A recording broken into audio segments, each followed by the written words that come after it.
Ya, halo semuanya. Perkenalkan, nama saya Jovian dari kelas RPR 10 dan di sini saya akan mengerjakan tugas remedial saya, remedial quiz 2, pelajaran dasar program kalian. Langsung saja. Di soal pertama kita disuruh membuat database dengan nama quiz 2.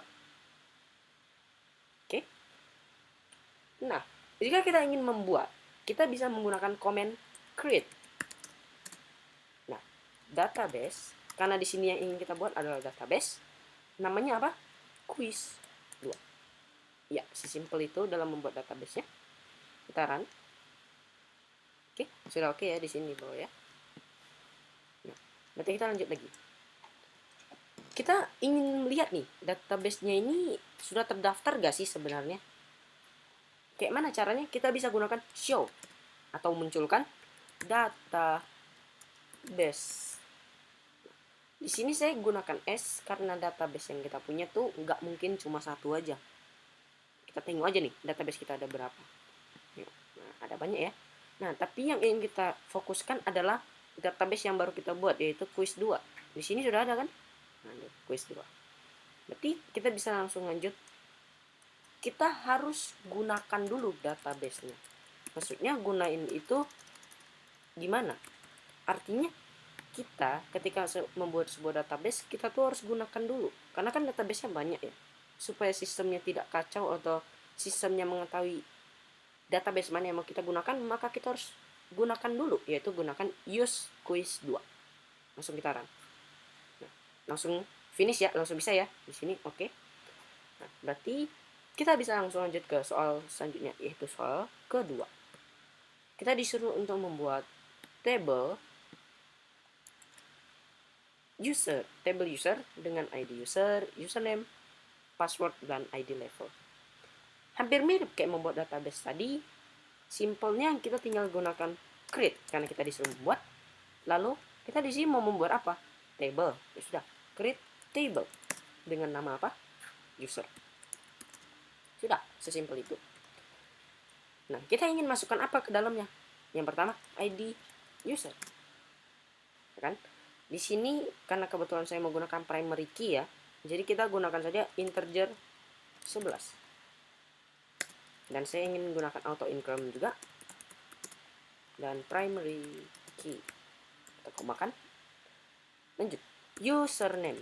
Nah, di sini kan ada username sama password nih ya. Kita bakal gunakan varchar saja. Karena nanti varchar ini kan bisa aja huruf dan angka. Jadi kita gunakan aja varchar.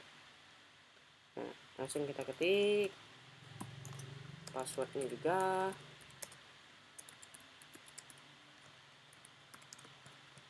Oke. Nah, yang terakhir ID underscore level. Di sini mungkin saya buat integer aja lah ya. Nah, jangan lupa tutup kurung karena kita buka kurungnya ada di sini. Langsung saya kita coba run. Nah, di sini sudah oke ya.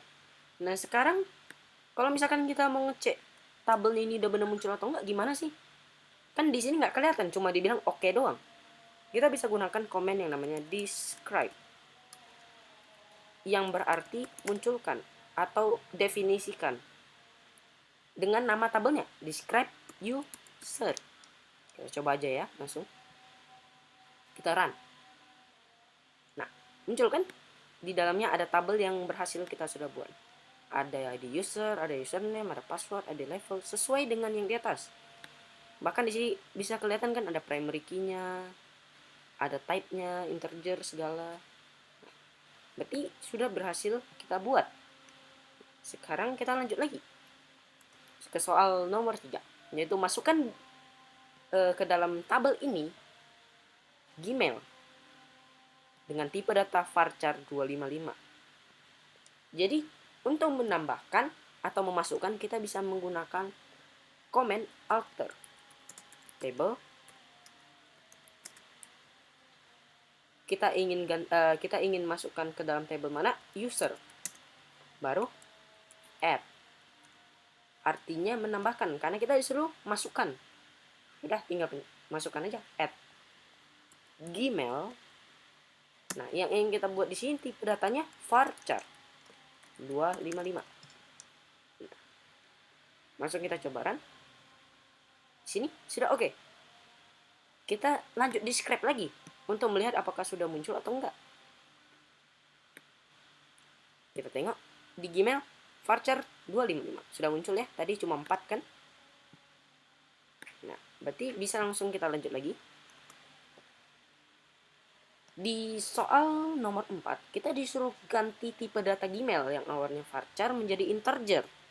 Berarti komennya hampir sama. Hanya saja yang di sini kan add karena menambahkan, sedangkan kita ingin ganti. Simpelnya ganti itu bahasa Inggrisnya apa? Change. Ya udah, change Gmail. Gmail integer 11. Nah, kenapa di sini saya pasang Gmailnya 2? Gmail yang pertama adalah Gmail yang berasal dari tabel yang lama. Artinya tabel yang di sini, yang tadi. Dan Gmail yang ini sampai integer ini adalah tabel baru, data baru yang ingin saya masukkan ke dalam tabelnya. Jadi berbeda ya sebenarnya ya. Ya coba run saja. Sudah oke? Kita lanjut describe. Nah, di sini kita akan melihat Gmail akan terganti type-nya atau tipe datanya menjadi integer 11. Berarti sudah berhasil ya untuk soal nomor 4. Kita lanjut ke soal nomor 5. Kita disuruh untuk memasukkan 10 nama berdasarkan anak-anak kelas RPL 10. Oke, berarti kita masuk dulu ke dalam tabelnya. Insert into user. Baru kita masukkan. Di sini kan kita disuruh membuat nama ya. Berarti nggak lain nggak bukan username. Berarti kita nggak masukkan aja username. Baru kita value. Dan di bawahnya kita buat nama orang-orang yang dari RPR 10 lah ya berarti ya. Misalkan ada Anissa, ada Angela,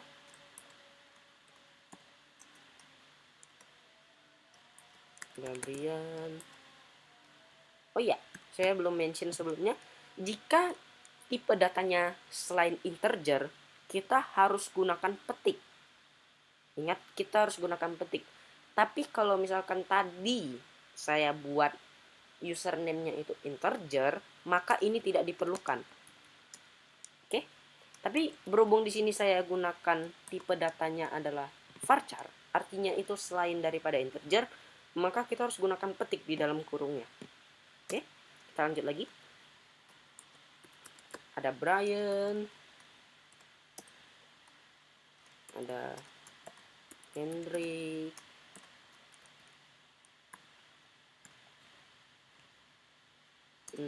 kita masukkan juga misalkan Niken,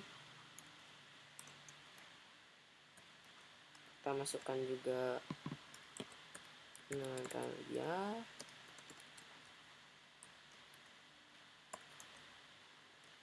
kita masukkan nama saya juga lah ya, Jovian. Lanjut lagi kita masukkan nama Jesslyn. Dan yang terakhir kita masukkan nama Joel. Nah, sudah ya. Berarti tinggal kita select sampai ke insert, lalu kita run. Nah, sudah ya. Kita lihat aja dari sini. Affected row 10. Artinya sudah berhasil. Nah, sekarang kita nengok nama-namanya di mana sih? Di sini kan udah gini aja. Kita bisa gunakan yang namanya select from. Nama tabelnya apa? User. Nah, artinya kita ingin melihat dalam tabel usernya. Nah, kelihatan ya? Ada Anissa, ada Angela, ada Brian, ini sampai 10 ya. Berarti sudah berhasil untuk yang nomor 5. Sekarang kita akan lanjut ke soal nomor 6. Buatlah Gmailnya sesuai dengan namanya. Artinya apa? Nanti Gmailnya akan sama dengan username-nya. Jadi misalkan Anissa ini, nanti Gmailnya juga namanya Anissa. Gimana sih caranya? Tapi sebelum ke arah situ, kita harus ganti dulu Gmailnya menjadi tipe data varchar. Karena kita tahu nama itu adalah tipe data varchar. Sedangkan di sini kan tadi kita di soal disuruh ganti Gmailnya menjadi integer 11. Itu harus kita perhatikan dulu ya. Jadi kita bisa gunakan alter table user change Gmail